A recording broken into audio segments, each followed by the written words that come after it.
A lot of people who say they train to failure are simply getting nowhere close. And a lot of people who do train to failure do it in a way which is very inefficient and unsafe. And so today I'm going to talk about how to actually do a set to failure properly and all the things you want to be thinking about when you're doing your set. So first of all, let's talk about something which is very important to understand. How should the experience of going to failure actually feel? Well, going to failure is kind of a slow and grimy process. Going to failure doesn't just happen like that. You don't just hit failure all of a sudden. You gradually approach failure. You get closer and closer and closer to failure, and your reps get continuously more and more challenging until you get to the point where you literally cannot complete the repetition in proper form. But what most people do and what most people think failure is that, let's say they're doing a bicep curl and they're going like this, right? They're going quick.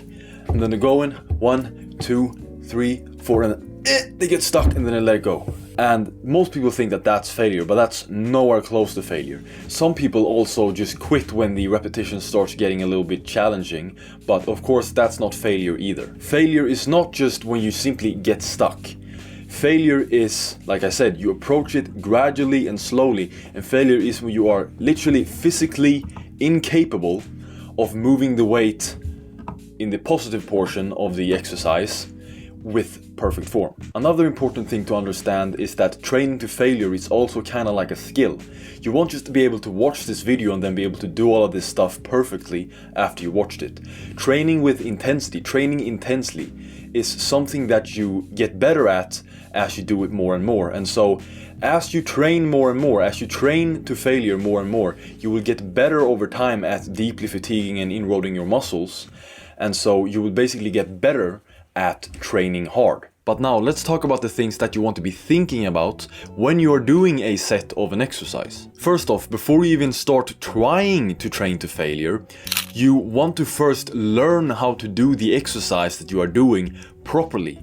And so the first couple of times you're doing an exercise that you're not very familiar with, or even the first couple of times you're doing an exercise that you're actually trying to do it to failure properly, you do not want to go to failure, because you want to learn how to do the exercise with correct form first. And so the first couple of times, don't go to failure, and then gradually increase the effort as time goes on until you're getting to that point where you're training all the way to failure. Another thing that you see a lot of people doing wrong is they hold their breath or perform Valsalva's maneuvers during exercise. You want to breathe freely throughout the entire duration of the exercise. And so you never want to hold your breath or perform what's referred to as a Valsalva's maneuver. Performing a Valsalva's maneuver can be useful during powerlifting, yes, but during exercise, where we are not trying to lift the maximal amount of weight possible and we are simply trying to safely load and fatigue our muscles in order to stimulate the body's growth mechanism and all the other general improvable factors of functional ability, it is not something that we want to do, and neither is it useful. And so when you're doing an exercise, you always want to be breathing freely. You want to have your mouth hanging open like this, and you want to be breathing freely throughout the entire duration of the exercise, never holding your breath and never performing any Valsalva's maneuver. Why do we not want to hold our breath during exercise? Well, because first of all, your muscles obviously needs oxygen in order to function. So if you're holding your breath, you're inhibiting the amount of oxygen that your cardiovascular system can deliver to your muscles, and that can negatively affect performance. And so that is one reason why it's a bad idea. But another thing is that it increases the risk of getting exercise-induced headaches, which you do not want, because it is very, very unpleasant. And it also just increases blood pressure unnecessarily. Some common situations where people tend to hold their breath is in, pushing exercises like chest press or bench press or leg press or squats or whatever. And also, at the end points of pulling exercises. So people usually go like, and they hold their breath and then they let it go. And yeah, you just don't want to do that, like I explained earlier. Also, as you're going through the exercise and you're getting closer and closer to failure, the demand is going to become more and more. And so as you're getting closer to failure and the exercise is starting to get more and more intense, you want to be increasing the rate of your breathing in order to supply more oxygen to your muscles. And so in the beginning, it might just look like this. And towards the end, it maybe looks like that, I know I look kind of weird doing that, but I'm just trying to illustrate, how it would look. Another important one is to avoid extraneous body movements. You want to avoid movement other than those that are produced by the target muscle groups or are required to maintain proper body positioning. And so when you are doing a leg press, for example, the only thing that you want to be moving is the target muscle groups. You don't want to be fidgeting with your hands or moving your arms or looking around or moving your upper body. Everything else except the parts of your body that produce the movement of the exercise you want to keep still. Another important one is to always keep your head and neck still. Now, I know this might sound a little bit nitpicky, but here's the thing. When you are doing an exercise, especially for your upper body, where there is tension going through your neck, like for example a overhead press or a lateral raise, or even like something like a row or something like that, or a shrug, you do not want to be moving your head and neck. Why? Well, because when there's tension going through the muscles in your neck, and by the way, this might sound weird when I said that there's tension going through your neck when you're doing an overhead press, but when you got weight on your arms like this and it's going down, the weight is going down through your arms, on your shoulders, there is muscles attached to your clavicles that are connected to your shoulders, of course, that run up the neck, and also the trapezius also run up the neck.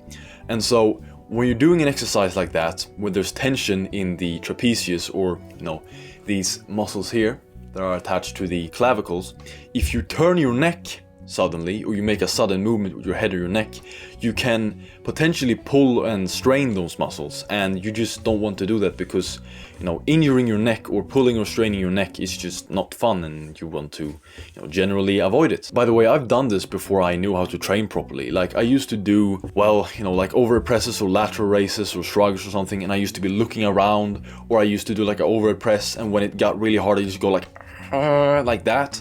And it happened a couple of times, like I had a pretty damn sore neck the day afterwards. Another one which is very, very important is that you want to be moving slowly throughout the exercise with slow changes in direction, and you want to apply force gradually.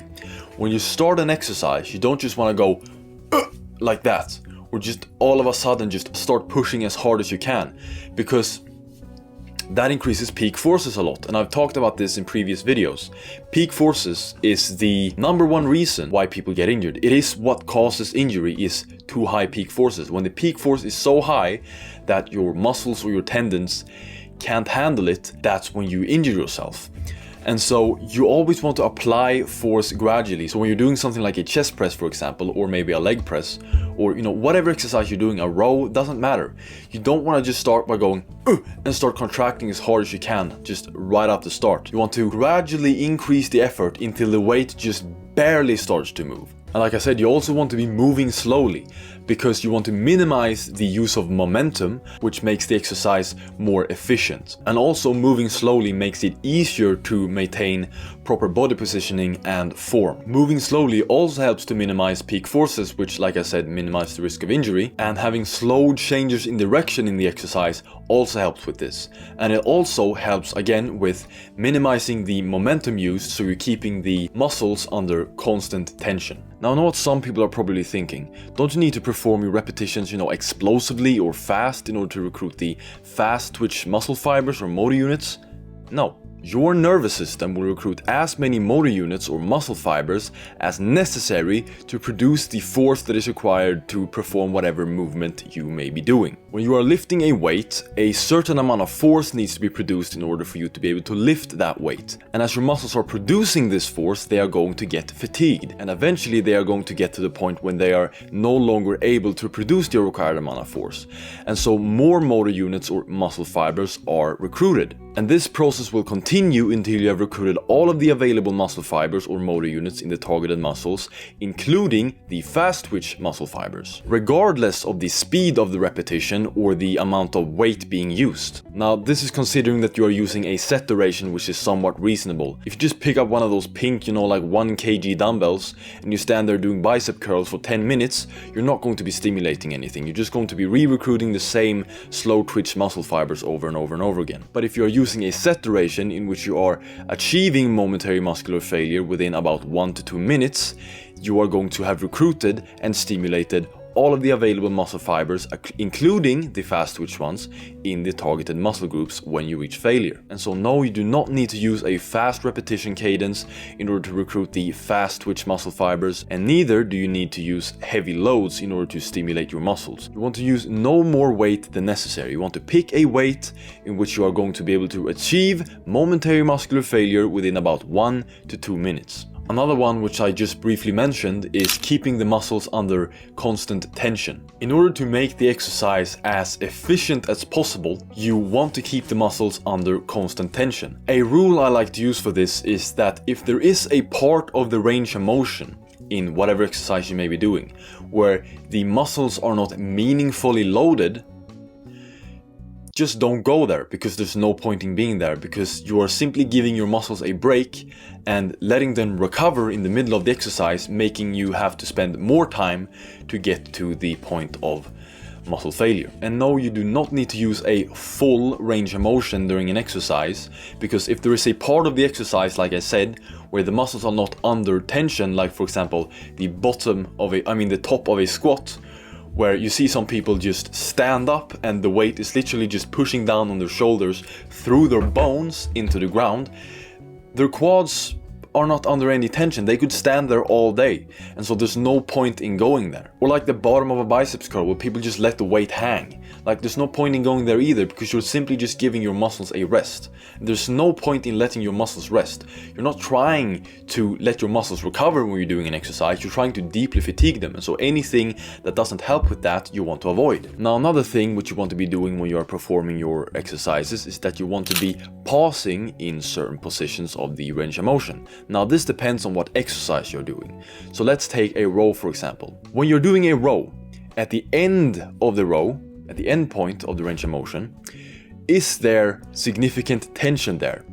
If yes, then you want to be pausing there for about 2 to 3 seconds. This helps with making sure that you are reversing direction slowly, which helps with, decreasing peak forces like I explained earlier, and also decreases momentum. Now let's take a chest press, for example.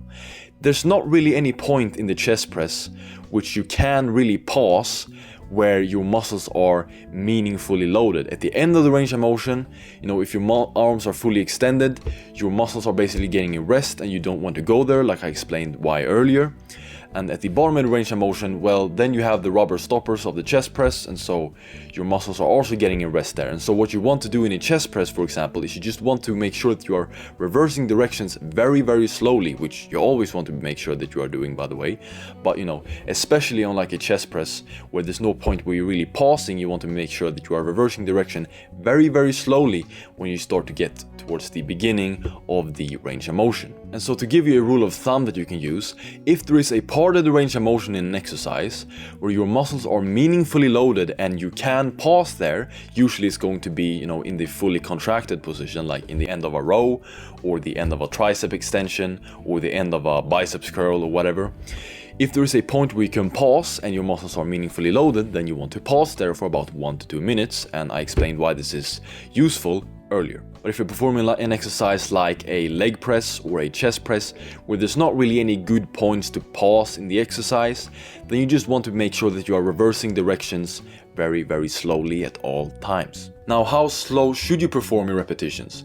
Well, I would recommend at least a 4 second up, 4 second down cadence, and probably a maximum of a 15 second up and 15 second down cadence. And I know for a lot of you, 15 seconds up and 15 seconds down sounds, fucking crazy, but like I said, you don't need to perform your repetitions fast. And so 15 seconds up and 15 seconds down works just as well as 2 seconds up and 2 seconds down. But it's just that performing your repetitions slowly, like I said, helps you perform them with better form and also minimizes peak forces and momentum.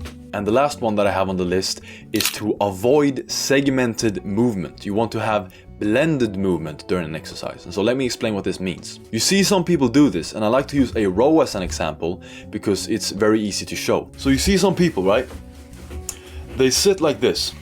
They're doing a row. And they go like this. 1, 2, 3, 4. So what they do first is they retract their scapula first. They go 1, and then they pull their arms back, and then they let their arms go, and then they protract their scapula.